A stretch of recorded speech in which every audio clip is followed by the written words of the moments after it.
Right. మనతో ప్రస్తుతం BRS సంబంధించి లలితారెడ్డి ఉన్నారు. ఒకసారి అడిగి తెలుసుకుందాం. మేడం చెప్పండి, దీక్షా దివాస్ అంటే మీకున్న గత ఉద్యమ తాలూకు, తెలంగాణ ఉద్యమ తాలూకు జ్ఞాపకాలు, అలాగే కీలక పరిణామాలు, మీకున్న మెమరీస్ ఏమున్నాయి?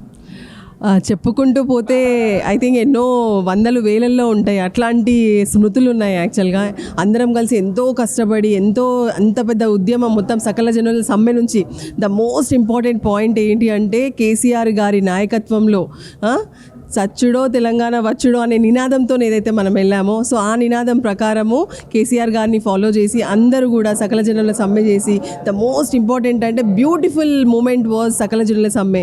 సో అందులో అన్ని సబ్బండ వర్గాలు పాల్గొన్నాయి. అదేవిధంగా మా న్యాయవాదులు కూడా కంప్లీట్గా అందరూ మొత్తం మా విధులన్నింటినీ కూడా వదులుకొని మేము తెలంగాణ ఉద్యమంలో పార్టిసిపేట్ చేయడం జరిగింది. సో అవన్నీ గుర్తు చేసుకుంటుంటే అంటే వీ ఫీల్ వెరీ ప్రౌడ్.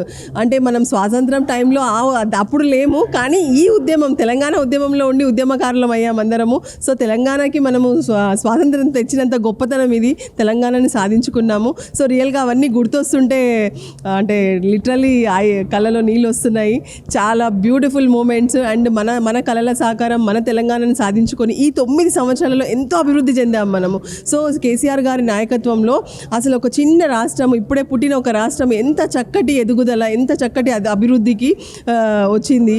ఇంత మంచి అభివృద్ధి డెవలప్మెంట్స్ అన్నీ చాలా బాగుండే. బట్ అనుకోకుండా లాస్ట్ ఇయర్ టీఆర్ఎస్ పార్టీ ఓడిపోవడం జరిగింది. సో దానివల్ల ఏంటంటే ఇప్పుడు ఎలా అయిపోయిందంటే నిజంగా ఇంత కళ్ళ సాకారమైన తెలంగాణను తెచ్చుకొని ఎవరి చేతిలో పెట్టినాము, ఏమవుతుంది, ఎంత మంచి హ్యాపీగా ఉన్న తెలంగాణ ప్రజలు ఆర్తనాదనలతో ప్రతి ఒక్కరు బాధలు, ఏ ఊర్లో ఎక్కడ సిటీలో చూడండి, ఊర్లలో చూడండి, ఎవ్వరు కూడా హ్యాపీగా లేరు. సో ఇవన్నీ చూస్తుంటే మళ్ళీ ఒక కొత్త ఉద్యమం అవసరం పడుతుందేమో అనే పరిస్థితి వచ్చింది ఇప్పుడు కాంగ్రెస్ వచ్చిన తర్వాత. అయితే అధికార మార్పు జరిగినాక ఇది మొదటి దీక్షా దివాస్. అయితే ఇక్కడ నుంచి ఎక్స్పెక్ట్ చేయొచ్చా మరి ఆ పోరాటం కావచ్చు మళ్ళీ? ఎందుకంటే అటు కొన్ని కార్యాచరణలు కూడా రూపొందించుకున్నారు.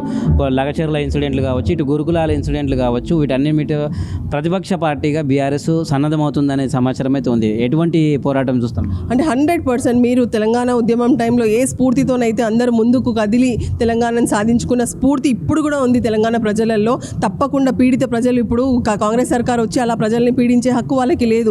ఒకవేళ వాళ్ళని ఇలాగే ప్రజలను పీడించుకుంటూ వెళ్తే మటుకు బీఆర్ఎస్ పార్టీ ఎప్పుడు కూడా ఊరుకోదు. తప్పకుండా వాళ్ళతోని అండగా ఉంటుంది, పీడిత ప్రజల కోసం పోరాడుతుంది. అదేవిధంగా మనం అందరం కూడా కలిసి ప్రజల కోసం పోరాడదాము.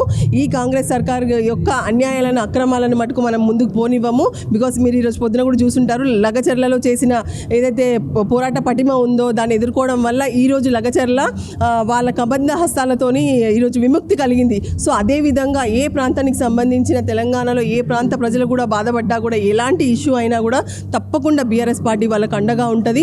ప్రతి విషయంలో కూడా ప్రజల కోసమే పనిచేస్తుంది బీఆర్ఎస్ పార్టీ.